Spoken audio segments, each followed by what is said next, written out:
পাকিস্তান দলের সেরা opening batsman Samim আফসি কিন্তু একটা গুরুতর আহত পায়ে চোট পাওয়ার কারণে কিন্তু দলের বাইরে থাকতে হবে দীর্ঘদিন এই ব্যাটসম্যানের। সাউথ আফ্রিকার সঙ্গে দ্বিতীয় টেস্টে এই ব্যাটসম্যান ফিল্ডিং করার সময় কিন্তু পায়ে গুরুতর আহত পায়, সে আঘাতটা কিন্তু একটা বড় ধরনের আঘাত পায়।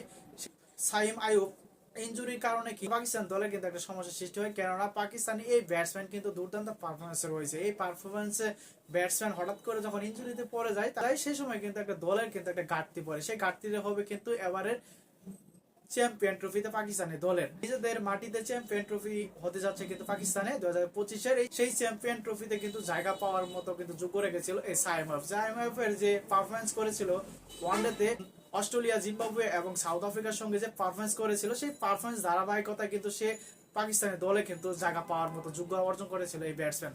সেই ব্যাটসম্যান কিন্তু 3টা সেঞ্চুরি করে সাউথ আফ্রিকার সাথে 2টা সেঞ্চুরি এবং জিম্বাবুয়ের সাথে একটা, এবং টি-20-তে সাউথ আফ্রিকার সাথে 98 রান করে নট আউট অবস্থায় এই ব্যাটসম্যানের কিন্তু যে ধারাবাহিকভাবে খেলে আসতেছে, সে তার নিজেদের মাটিতে পাকিস্তানে সেটা কিন্তু ভালো করতে এবং সেই গুরুত্বপূর্ণ সময় কিন্তু এই ব্যাটসম্যান কিন্তু ইনজুরিতে পড়ে। সেই ইনজুরিতে কিন্তু লম্বা সময় একটা ইনজুরি পড়ে, লম্বা সময় ইনজুরি পড়ার কারণে কিন্তু একটা দুশ্চিন্তা রয়েছে সে খেলতে পারবে কিনা এবারে চ্যাম্পিয়ন ট্রফিতে, তা নিয়ে কিন্তু একটা শঙ্কা রয়েছে পাকিস্তান দলের।